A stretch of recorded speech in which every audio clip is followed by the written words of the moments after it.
আসসালামু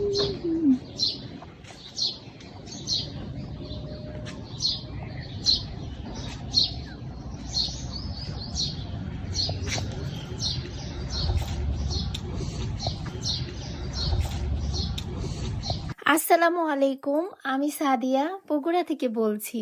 মম সাদিয়া ইস লাইফস্টাইল চ্যানেলে আপনাদের আরো একবার স্বাগত জানাচ্ছি। কাছে দূরে দেশ এবং দেশের বাইরে যে যেখান থেকে আমার এই ভিডিওটি দেখছেন, আশা করছি আল্লাহর রহমতে সবাই ভালো আছেন।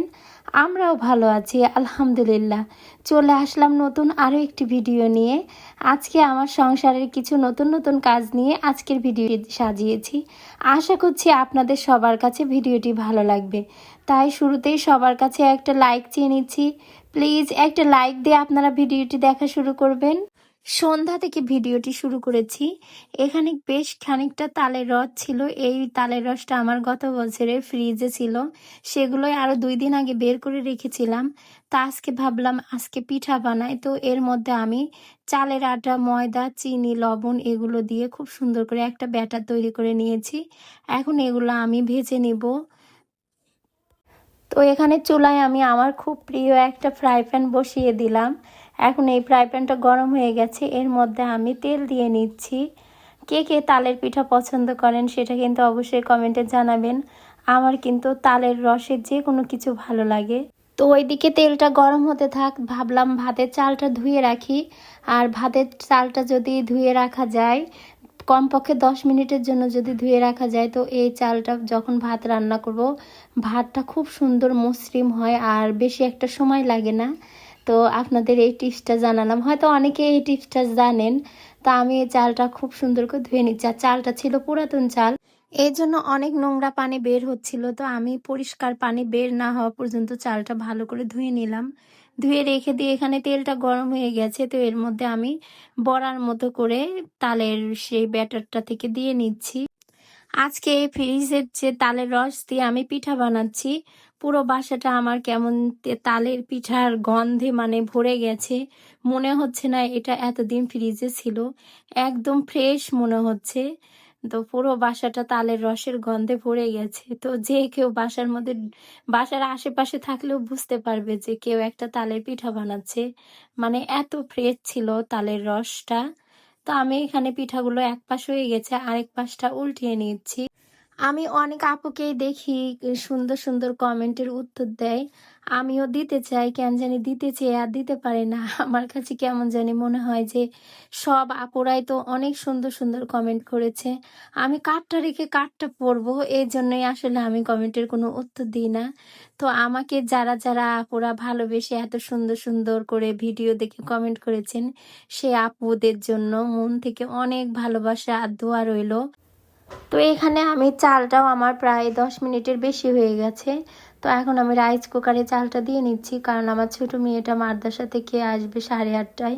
আর আসার পর ওর অন্য কিছু দিলে হবে না, ওকে ভাতই দিতে হবে। তো ওর জন্য তাড়াতাড়ি একটু ভাতটা উঠিয়ে দিলাম যে ভাতটা হয়ে থাক। তো এখানে চালটা আমি দিয়ে এখন এর মধ্যে আমি পানি দিয়ে নিচ্ছি। আর এখন যে আমি ভাতটা রান্না করব, খুব একটা সময় লাগবে না। আর আমাদের বাসার কেন জানি কারেন্টের পাওয়ারটাও অনেক বেশি, ভাত সর্বোচ্চ 10 মিনিটও লাগে না, এত অল্প সময়ের মধ্যে আমার ভাতটা হয়ে যায়। তা আমি এখানে পরিমাণে একটু কমই পানি দিলাম, যেহেতু আমার চালটা ভিজা ছিল অনেকক্ষণ। দিয়ে এখন আমি ঢাকনা দিয়ে ঢেকে দিচ্ছি। তো এইদিকে আমার ভাতটা হয়ে থাকা, আর এইদিকে আমি পিঠাগুলো একটু উল্টিয়ে পাল্টিয়ে দেখে নিলাম। তো আমার পিঠাগুলো হয়ে গেছে। তো এখন এই পিঠাগুলো আমি উঠিয়ে নিব। আর আমি আমার ভিডিওতে বেশিরভাগ রান্না বান্নার ভিডিও দেখাই। আমার কাছে মনে হয় যেহেতু আমি লাইফস্টাইল ব্লগ বানাই, তো রান্না বান্নাই তো আমাদের সংসারে মেয়েদের প্রধান কাজ। রান্না বান্না ছাড়া আপনাদের কি দেখাবো বলেন? এই জন্যই আমি প্রতিদিন চেষ্টা করি আমার 2-1টা রান্নার ভিডিও, এই সংসারের অন্যান্য কাজের সাথে রান্নার ভিডিও শেয়ার করার। এর জন্যই করি। তো আপনাদের যাদের যাদের ভালো লাগে তারা তো আমাকে সুন্দর সুন্দর কমেন্ট করেন। আর যাদের ভালো লাগে না তারা হয়তো কোনো কমেন্টও করেন না, কিংবা পুরো ভিডিও না দেখে একটু দেখে চলে যান। তো এখানে আমি পিঠাগুলো উঠিয়ে নিয়ে আরও যে বাদ বাকি আমার ব্যাটারটা ছিল সেটাও দিয়ে নিচ্ছি। তো এখানে যে পিঠাগুলো ভেজেছি সেখান থেকে আমিও খাচ্ছিলাম, আর আমার বড় মেয়েটাকেও দিচ্ছি, কারণ ও পড়তে বসেছে, ওকে কিছু দেই নাই, তো একটু খেয়ে নিক। তো এখানে পিঠাগুলো আমি একটা ছোট পিরিজে উঠিয়ে নিচ্ছি। আমার বড় মেয়েটাও আগে এই পিঠা টিঠা খেতে চেত না, কিন্তু এখন কেন জানি একটু একটু খায়। আর ছোটটার যে কি সমস্যা, ওর মন চাইলে খাবে আর না চাইলে সে খাবে না। এই তালের রসটা দিয়ে ভাবি আর বাবাকে পিঠা বানিয়ে দিতে চেয়েছিলাম, কিন্তু রিজিক দেখেন, ওনার যে রিজিকে নাই, সেই পিঠাগুলো এখন আমরা বানিয়ে খাচ্ছি, ওনাকে খাওয়াতে পারলাম না। তো এখানে আমি পিঠাগুলো সাজিয়ে নিয়ে বড় মেয়েটা পড়তে বসেছে, ওকে দিয়ে দিলাম। তো এটা ছিল আমার আজকে সন্ধ্যার ভিডিও। এটা শুক্রবার সকাল থেকে আবার ভিডিওটা শুরু করেছি। তো আজকে ভাবলাম সারা সপ্তাহ তো অনেক ব্যস্ততার মধ্যে কাটে, আর ঈদের পর থেকে অনেক লম্বা সময় ধরে খুব অসুস্থ ছিলাম, সংসারে কোনো কাজ করতে পারি নাই, ঘরের মধ্যে মাকড়সার জাল হয়ে গেছে। তো আজকে এই কাজগুলাই করব, তো এগুলো মাকড়সার জালগুলো ঝাড়তে নিছি। আর আমার লম্বা ঝাড়ুটা ঢাকা থেকে আসার পর আর কিনা হয় নাই, ভাবতেছি কিনবো। তো বাসায় যে রেগুলার যে ঝাড়ু দেওয়া যে ঝাড়ুটা, সেটা দিয়েই আমি ঝাড়তেছিলাম। তো এখানে যে ভেন্টিলেটরটা আছে, তো ওটার মধ্যে থেকে এই ঝাড়ু দিয়ে হচ্ছে না। পরে যা আমার শলার ঝাড়ু আছে, সেই শলার ঝাড়ুটা দিয়ে যতটুক পারলাম পরিষ্কার করে নিলাম। এখন পর্যন্ত আমার এই ভিডিও পর্যন্ত কে কে আছেন জানি না। তো আমার ভিডিওর কোনো অংশ, কথাবার্তা কিংবা কাজ আপনাদের কারো কাছে ভালো লাগুক কিংবা খারাপ লাগুক, সেটা কমেন্টের মাধ্যমে জানাতে পারেন।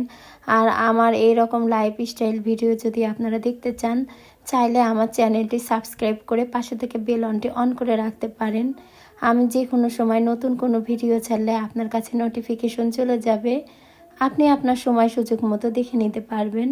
তো এখানে আমি ফ্যানটাও পরিষ্কার করে নিলাম। ফ্যানটা ঈদের আগে একবার পরিষ্কার করেছিলাম, যেহেতু গরমকাল ফ্যান চলে।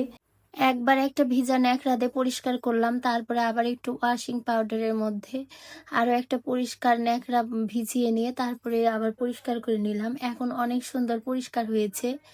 এখানে জানালাটাও পরিষ্কার করে নিচ্ছি, যেহেতু জানালার গ্রিলগুলো অনেক ছোট ছোট, আর ছোট ছোটোর মধ্যে ময়লাগুলো খুব ভালোভাবে জমে রয়েছে। আর এই গ্রিলগুলো রং করা ছিল না, আর কেমন একটা মরিচিকার মতো ধরেছে। তো আমি যতটুকু পেরেছি পরিষ্কার করে নিয়েছি।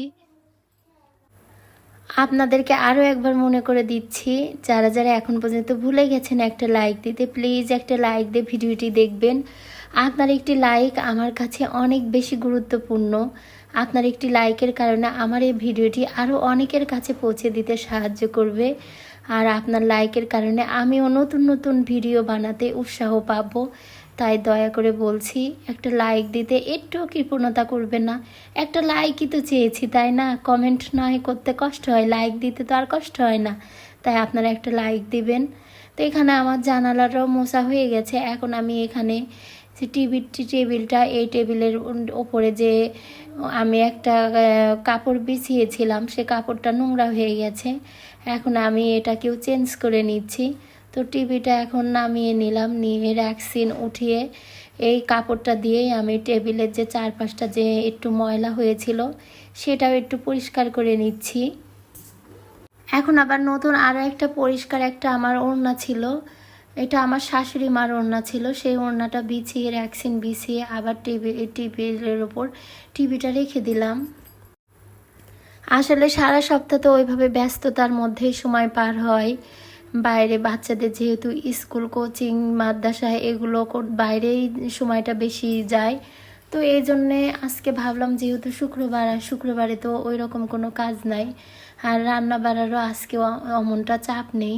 দুপুরবেলা আমার আম্মুই প্রতিদিন সে অসুস্থ হওয়ার পর থেকে খাবার রান্না করে দিয়ে যায়, সেগুলোই খাই। তো ভাবলাম যে আজকে এই কাজগুলো করে ফেলি।